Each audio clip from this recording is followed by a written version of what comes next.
Bismillah, Assalamualaikum warahmatullahi wabarakatuh. Alhamdulillah, salatu wassalamu ala rasulillah wa ala alihi wa sahbihi wa man wala. Asyhadu an la ilaha illallah wahdahu la syarikalah.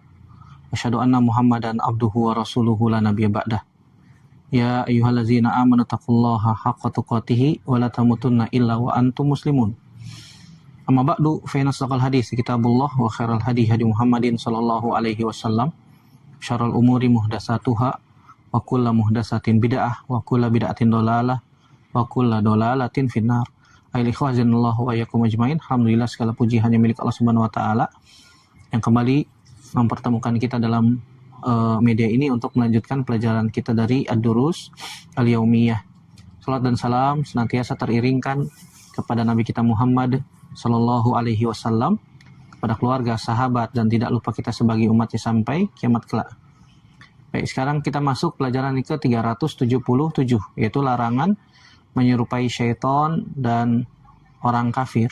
Ketahuilah saudaraku rahimanillah haikum ajmain, ya, diantara yang patut diperhatikan bagi setiap muslim yaitu menjaga identitas seorang muslim. Islam tidak hanya mengatur akidah, tidak hanya mengatur ibadah, tapi juga mengatur akhlak, mengatur pembiasaan, mengatur penampilan, dan berbagai macam hal yang terkait menjadi ciri khas seorang muslim. Oleh karena itu Nabi SAW memberikan peringatan keras bagi orang-orang yang senantiasa tasyabbuh, yaitu menyerupai sebuah kaum dalam perkara yang menjadi kekhususan mereka dan tidak dibenarkan dalam syariat kita. Demikian pula seorang muslim diperintahkan untuk menjauhi perkara-perkara yang merupakan jalan dan kebiasaan syaitan, ya, dilarang di dalam agama kita, dilarang di dalam Islam, ya, yang mungkin perkaranya terlihat nampak seperti ringan, ya, seperti makan dengan tangan kiri, yang Allah Subhanahu wa taala mengatakan ya ayyuhallazina amanu udkhulu fis-silmi kaffah, ya, wala tattabi'u khutuwati syaiton innahu lakum aduwwun mubin. Wahai orang-orang yang beriman, masuklah kalian ke dalam agama Islam dengan kafah, secara keseluruhan, dan janganlah kalian mengikuti langkah-langkah syaitan. Sungguhnya syaitan adalah musuh yang nyata bagi kalian. Ayat ini menunjukkan bahwasanya seorang muslim tidak boleh mengikuti jalan syaitan. Ya, seperti makan pakai tangan kiri, sebagaimana nanti kita akan sebutkan bahwasanya syaitan itu makan pakai tangan kiri. Kul biyaminik, kata Nabi sallallahu alaihi wasallam. Fa inna syaitan ya'kulu wa yashrabu bishimalihi. Makanlah pakai tangan kanan, kata Nabi sallallahu alaihi wasallam. Karena syaitan itu makan dan minum dengan tangan kiri. Ya, Allah Subhanahu wa taala mengatakan wala tattabi'u khutuwati syaiton, jangan ikuti langkah-langkah syaiton. Ya, di antara langkah-langkah syaiton, ya, makan, minum pakai tangan kiri. Ya, tadi sudah disebutkan bahwasanya yang dimaksud dengan tasyabuh itu artinya menyerupai, ya. Dalam pembahasan ini kita akan bahas bahwasanya seorang muslim itu tidak boleh menyerupai syaiton ataupun tidak boleh menyerupai orang-orang kafir dalam perkara yang menjadi ciri khas mereka dan dilarang di dalam agama kita. Kita akan sebutkan beberapa dalil yang terkait masalah ini. Yang pertama, firman Allah Subhanahu wa taala dalam surat Al-Baqarah ayat 208, sebagaimana ayat yang tadi sudah kita baca. Allah berfirman ya ayyuhallazina amanu udkhulu fis-silmi kaffah wa la tattabi'u khutuwati syaiton innahu lakum aduwwum mubin. Ya. Wahai orang-orang yang beriman, masuklah kalian ke dalam agama Islam secara kafah, secara menyeluruh, dan janganlah kalian mengikuti langkah-langkah syaitan. Sungguhnya ia adalah musuh yang nyata bagi kalian. Ya, Allah Subhanahu wa taala mengatakan jangan ikuti langkah-langkah syaitan. Jangan mengikuti syaitan, ya. Dan Allah Subhanahu wa taala menjelaskan bahwasanya syaitan itu memiliki langkah-langkah. Syaitan itu senantiasa mengajak manusia melakukan dosa-dosa besar. Yang paling besar diantara adalah kesyirikan. Ya, ia dapat memulai dari perkara kecil. Syaitan itu pintar, dia punya 1001 cara untuk menyesatkan manusia dari jalan Allah Subhanahu wa taala. Di antara yang pertama melihat, ya. Kemudian setelah itu dia merasa tertarik, kemudian berusaha untuk mencoba. Kemudian akhirnya terbiasa. Sehingga kalau sudah terbiasa menganggap biasa. Kemudian setelah itu suka atau cinta. Sehingga akhirnya sulit untuk ditinggalkan. Lihat langkah-langkah syaitan. Yang pertama dari mata, melihat. Kemudian kedua tertarik. Kemudian yang ketiga dia berusaha untuk untuk mencoba. Kemudian yang terbiasa. Sudah mencoba akhirnya terbiasa. Kemudian yang kelima dianggap biasa. Setelah dianggap biasa kemudian akhirnya dia cinta, dan yang terakhir akhirnya sulit untuk ditinggalkan. Oleh karena itu seorang muslim ya hendaknya berhati-hati terhadap perkara yang merupakan ciri khas dari syaitan. Ingat bahwasanya syaitan, kata Allah Subhanahu wa taala, musuh yang nyata bagi manusia. Syaitan memiliki banyak jalan untuk menyesatkan manusia. Dosa yang kecil dilakukan terus-menerus bisa menjadi gunung yang sangat besar. Ya, kata orang Arab dalam syairnya, la tahkiranna sigor innal jibala minal hasa. Jangan sepelekan perkara yang kecil. Karena gunung itu terdiri dari kerikil-kerikil kecil. Ya. Kerikil-kerikil kecil dikumpulin, ditumpuk jadi gunung. Jadi gunung, ya. Oleh karena itu seorang muslim hendaknya menjaga sejak awal, jangan menunggu ketika sudah rusak ya, sudah menjadi besar sehingga sulit untuk ditinggalkan. Kemudian dalil yang kedua ya, yang menunjukkan bahwasanya jalan-jalan syaitan diantaranya tadi itu sudah disinggung, makan dan minum pakai tangan kiri. Sebagaimana hadis Abdullah bin Umar radhiyallahu taala anhuma, hadis riwayat Imam Muslim dalam sahihnya, Nabi Shallallahu alaihi wasallam bersabda, "Idza akal ahadukum falyakul biyaminihi." Jika seorang di antara kalian makan, maka hendaknya dia makan dengan tangan kanannya. Wa idza syariba falyashrab biyaminihi. Kalau minum, maka hendaknya dia minum dengan tangan kanannya, ya.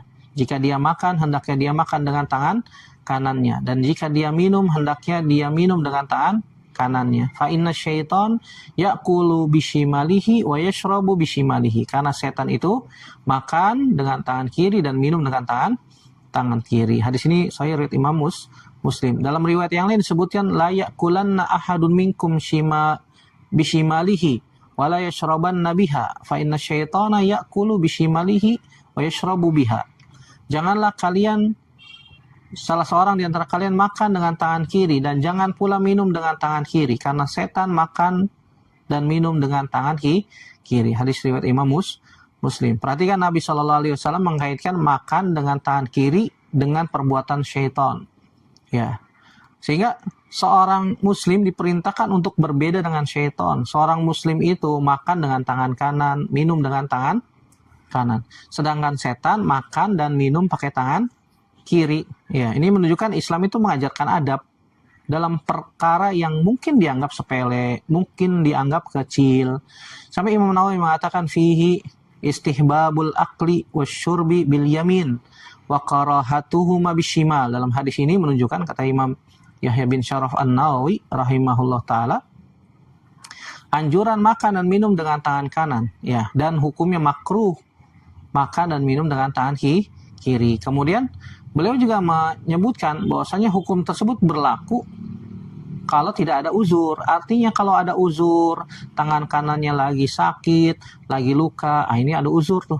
Tangan kanannya lagi tidak bisa digerakkan misalnya, atau sedang ada di infus atau patah, diperban, sehingga tidak bisa makan pakai tangan kanan, ya mau tidak mau dia makan pakai tangan kiri karena ada uzur, ya. Tapi kalau tidak ada uzur, asalnya makan dan minum pakai tangan kanan, ya. Hendaknya seorang muslim memperhatikan adab-adab yang diajarkan oleh Nabi Shallallahu alaihi wasallam, dan makan minum pakai tangan kanan merupakan sunnah Nabi Shallallahu alaihi wasallam, dan sebaliknya, ya, makan dan minum pakai tangan kiri merupakan sunnahnya syaitan, ya. Maka kita harus menyelisihi syaitan dalam masalah ini, ya. Tidak boleh meremehkan perkara yang dianggap kecil, ya, karena Nabi Shallallahu alaihi wasallam sudah menuntun tentang hal-hal tersebut. Kemudian dalil yang ketiga, dalam Sahih Muslim juga disebutkan, ada seorang yang makan menggunakan tangan kiri di hadapan Nabi Shallallahu alaihi wasallam. Kemudian Nabi SAW mengatakan, kul biyaminik, makanlah pakai tangan kananmu. Kemudian orang itu menjawab, la astati, saya tidak mampu. saya tidak mampu. Padahal tangan kanannya bisa digerakkan, padahal tangan kanannya bisa digunakan, tapi dia mengatakan la astati, saya tidak mampu, saya tidak bisa. Kemudian Nabi SAW mengatakan lastatota, kalau begitu Anda tidak akan mampu. Kalau begitu Anda tidak akan mampu menggerakkan tangan kanan Anda. Sampai perawi menjelaskan mana'ahu illal kibr, tidak ada yang menghalanginya kecuali sombong. Artinya dia sebenarnya mampu makan pakai tangan kanan, tapi karena dia sombong, akhirnya dia mengatakan saya tidak mampu makan pakai tangan kanan. Ya, akhirnya fama rafa'aha illa fihi. Akhirnya ia tidak mampu mengangkat tangan kanannya ke mulutnya. Hadis ini riwayat Imam Muslim. Ya, ini kita bisa ambil faidah bahwasanya sombong terhadap sunnah itu bahaya. Ya. Sombong tidak bisa melakukan sunnah Nabi SAW itu berbahaya. Padahal dia mampu. Mampu. Masalahnya bukan sekedar tangan kiri dan kanan. Yang jadi masalah adalah ketika seorang mengetahui perintah Nabi SAW lalu dia menolak perintah Nabi SAW. Maka hendaknya seorang Muslim ketika di hadapan dia ada sebuah dalil yang memerintahkan dari Nabi SAW dan kita mampu untuk melakukannya, sami'na wa ata'na. Kami dengar dan kami patuh dan kami taat. Bukan saya tidak mau, saya tidak bisa, saya tidak mampu, bukan. Kalau kita belum mampu menjalankan sunnah Nabi SAW, maka ya jangan mengatakan kalimat-kalimat yang berdampak negatif pada diri kita sendiri. Seperti orang tadi tuh, la astati, saya tidak mampu menggerakkan tangan kanan saya, subhanallah, sombong. Padahal dia mampu, ya. Padahal dia mampu. Akhirnya orang yang menyelisih Nabi SAW dengan sombong, Allah akan berikan ya balasan kontan di dunia, ya, sebelum di akhirat. Wal iyazbillah, nas'alullah salamata wal afiyah. Kemudian dalil yang keempat, hadis riwayat Imam Abu Daud nomor 4031 dan dihasankan oleh Syekh Albani. Dan ini termasuk kaidah besar dalam masalah ini. Nabi SAW mengatakan, man tasyabbaha biqaumin fahuwa minhum. Siapa saja yang menyerupai sebuah kaum, ia termasuk bagian dari mereka. Ya. Apa ini maksud termasuk bagian dari mereka? Ya, kata para ulama, maksudnya tidak berarti setiap orang yang menyerupai orang kafir dalam sebuah perkara otomatis jadi kafir, enggak. Tetapi hadis ini merupakan ancaman keras terhadap yang namanya tasyabbuh, menyerupai sebuah kaum yang menjadi kekhususan mereka, menyerupai orang kafir yang menjadi kekhususan orang kafir misalnya, maka ini ancaman keras. Maka dalam tasyabbuh derajatnya berbeda-beda, ada yang haram, kemudian ada juga yang merupakan dosa besar yang berkaitan dengan syiar agama mereka misalnya. Atau yang ketiga, bahkan dalam kondisi tertentu, tasyabuh dalam keyakinan atau ritual kekufuran dapat menyebabkan kekufuran. Seperti ada orang ya ngakunya muslim, pakai jilbab, pakai cadar, tapi melakukan ritual-ritual ibadah-ibadah orang-orang Buddha misalnya. Maka ini dalam kondisi seperti itu, tasyabuh dalam keyakinan atau ritual-ritual kekufuran ini bisa menyebabkan pelakunya kufur. Na'udzubillah. Nasallallahu salamata wal afiyah. Oleh karena itu, hadis ini dapat difahami dan harus difahami secara ilmiah dan tidak digunakan untuk mudah mengkafirkan seorang muslim. Enggak. Ya, jangan langsung kita vonis si fulan berarti kafir, si fulanah berarti kafir telah melakukan kondisi tertentu tasyabuh dalam keyakinan, ritual agama, kekufuran agama lain, subhanallah. Tidak langsung dikufurkan, tidak langsung divonis ya. Karena mungkin ada penghalang, mungkin ada penghalang-penghalang yang bisa kita berikan uzur. Nah, kalau misalnya sudah tidak ada penghalang, yang sudah jelas-jelas, maka kita doakan semoga Allah berikan hidayah, semoga Allah Subhanahu wa taala berikan hidayah, dikembalikan kepada jalan sunnah Nabi Shallallahu Alaihi Wasallam dan seterusnya. Doakan dengan doa yang baik. Kemudian dalil yang kelima, perintah menyelisih orang musyrik, diantaranya hadis Abdullah bin Umar radhiyallahu anhuma yang diriwayatkan oleh Imam Bukhari dan juga Imam Muslim. Imam Bukhari nomor 5892 dan Imam Muslim nomor 259. Kata Nabi sallallahu alaihi wasallam, khaliful musyrikin wa firu al-liha wa afu asyawarib. Selisilah orang-orang musyrik, biarkanlah jenggot dan potonglah kumis. Dalam riwayat Imam Muslim disebutkan khaliful musyrikin ahfu syawarib Wa aufu al-liha. Selisilah orang-orang musyrik, potong kumis dan biarkan jenggot. Ya. Dalam hadis yang lain disebutkan juzu asyawarib wa arkhu al-liha khaliful majus. Potonglah kumis, biarkan jenggot, selisilah orang-orang Majusi. Perhatikan lafaz Nabi SAW khalifu. Ya. Ini artinya, maknanya adalah selisihilah. Ini menunjukkan bahwasanya syariat tidak hanya melarang tasyabuh, tetapi ya juga mendorong kaum muslimin untuk memiliki identitas yang berbeda. Seorang muslim harus memiliki identitas yang berbeda dari orang-orang kafir dalam perkara yang memang diperintahkan untuk dibedakan. Seperti misalnya kita pakai peci, ini identitas muslim nih, peci. Ya. Kita pakai baju koko, misalnya baju gamis, ini identitas muslim. Ya, walaupun peci nggak ada perintahnya pakai peci, tapi ini identitas. Sehingga membedakan mana yang muslim, mana yang bukan muslim, kan begitu. Begitu juga seorang wanita yang berjilbab, ya. Identitas dan perintah dari Allah Subhanahu wa taala untuk menutup auratnya. Seluruh tubuhnya wanita adalah aurat. Ya, Allah Subhanahu wa taala perintahkan untuk ditutup dengan menggunakan jilbab. Oleh karena itu, hadis ini bukan hanya melarang keras yang namanya tasyabuh, tapi juga agar kita setiap muslim ya memiliki identitas yang berbeda. Kalau orang-orang kafir mereka tidak malu menampilkan identitas kekufuran mereka, kenapa kita harus malu? Kenapa kita harus malu menampilkan identitas seorang muslim? Ya, jangan malu ya, jangan malu. Padahal kita di atas kebenaran. Allahu a'lam bishawab. Kemudian dalil yang keenam, hadis Hudzaifah radhiyallahu taala anhu, ya. Nabi SAW bersabda kepada Hudzaifah ibnul Yaman radhiyallahu taala anhu, la talbasul harira wala dibaj wala tashrabu fi aniyatiz zahabi wal fiddah wala ta'kulu fi sihafiha fa innaha lahum fid dunya wa lakum fil akhirah. Muttafaqun alaih. Janganlah kalian memakai sutra dan dibaj, ya, semacam jenis sutra lah, dibaj. Jadi laki-laki nggak boleh pakai sutra. Janganlah kalian minum menggunakan bejana emas dan perak. Dan janganlah kalian makan menggunakan piring-piring yang terbuat dari emas dan perak.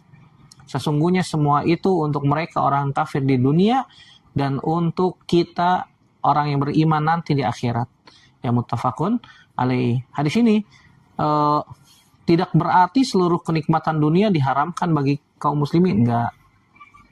Namun syariat melarang beberapa, ya, hanya beberapa saja yang dilarang. Tidak semuanya dilarang oleh syariat Islam. Khususnya laki-laki, nggak boleh laki-laki pakai emas. Ya, kalau pakai perak masih dibolehkan.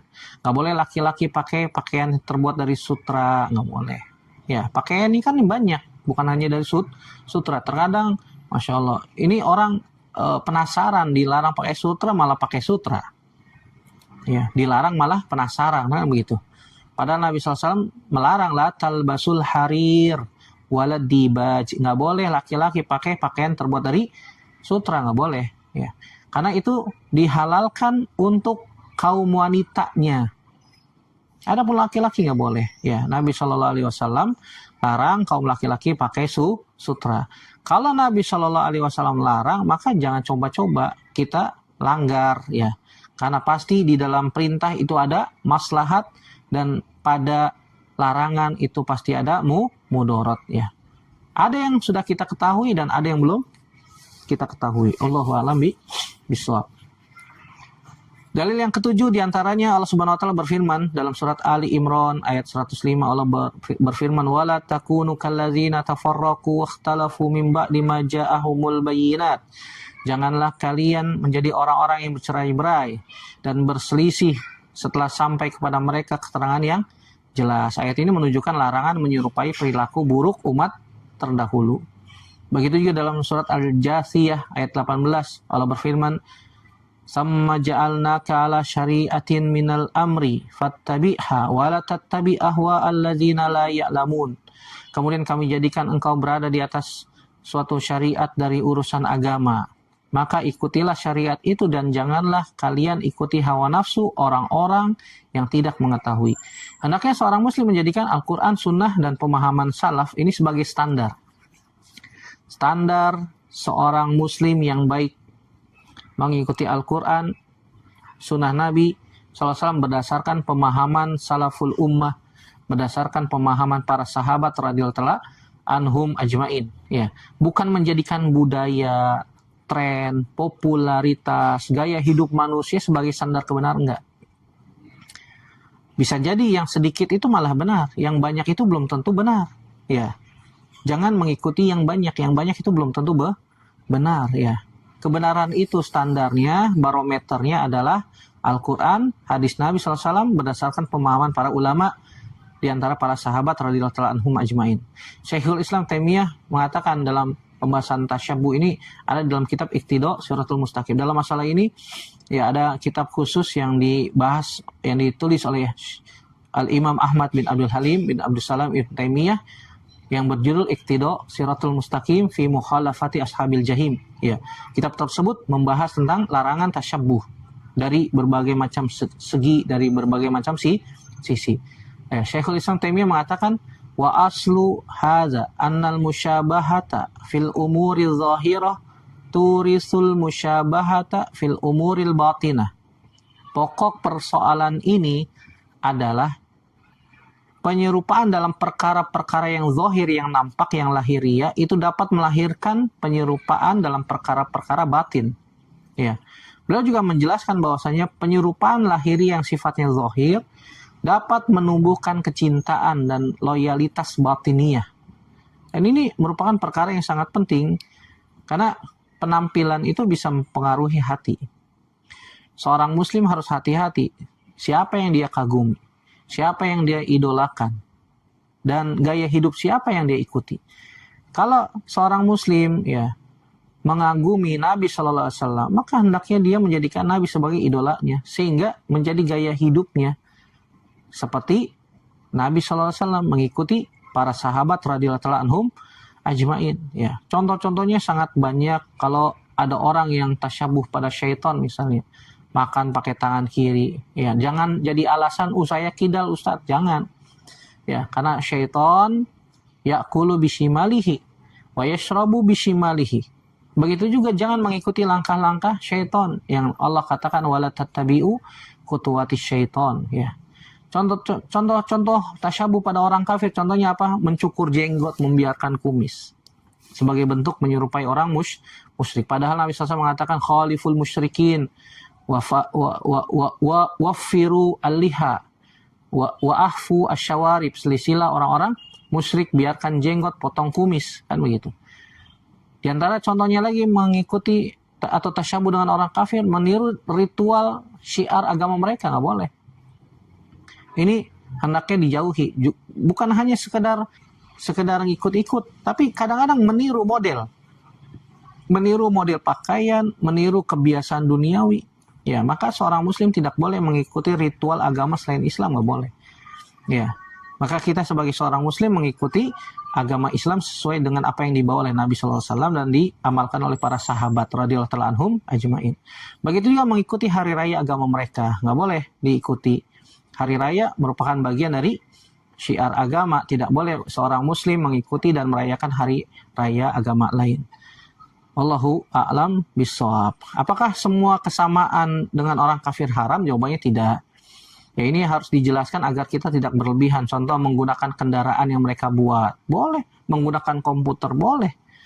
Menggunakan internet, ya, teknologi, belajar ilmu kedokteran, ya, metode administrasi sifatnya umum, boleh. Hal itu tidak otomatis menjadi tasyabuh. Yang menjadi masalah adalah apabila itu merupakan syiar agama mereka. Itu merupakan kekhususan mereka. Itu ada dalil khusus yang melarangnya enggak? Begitu juga dilakukan dengan niat menyerupai atau mengagungkan mereka enggak? Karena ini kaidah ini harus difahami dengan ilmu, bukan dengan hawa nafsu, bukan, ya. Maka seorang muslim harus objektif dalam masalah ini, tidak menggunakan hawa nafsu dalam mengambil sikap sehingga berlebihan. Bahayanya sangat banyak, ya. Kalau ada orang yang tasyabuh, bisa jadi itu bisa melemahkan identitas seorang muslim, bisa menumbuhkan kecintaan pada kebatilan, ya, menjadi jalan menuju meninggalkan sunnah Nabi SAW, dan juga menyelisih tujuan syariat, yang syariat memiliki tujuan agar kaum muslimin punya identitas dan karakter sendiri. Ya, bisa jadi dosanya lebih besar dalam perkara tertentu. Maka kita harus menjaga diri dari tasyabuh. Caranya gimana? Mempelajari Al-Quran dan Sunnah Nabi Shallallahu Alaihi Wasallam. Yang kedua, mencintai Nabi Shallallahu Alaihi Wasallam dengan sebenarnya, menjadikan Nabi sebagai teladan, mencintai para sahabat radhiyallahu ta'ala anhum, tidak mudah kagum terhadap budaya asing, sampai orang-orang kafir dikagumi. Ya, artis-artis ya, yang notabene-nya mereka adalah agamanya kafir, ya malah dijadikan sebagai idola, ya. Mengajarkan anak-anak sejak kecil siapa nabi mereka, siapa para sahabat, ya, ulama yang menjadi teladan, bagaimana adab seorang muslim, apakah boleh, apa yang boleh untuk ditiru, mana yang boleh untuk ditiru, dan seterusnya. Maka dalam kesempatan kali ini kita hendaknya bertanya pada diri kita masing-masing, ya, siapa sih yang sedang saya tiru? Apakah Nabi SAW, apakah para sahabat radhiyallahu anhum, ataukah para ulama salaf?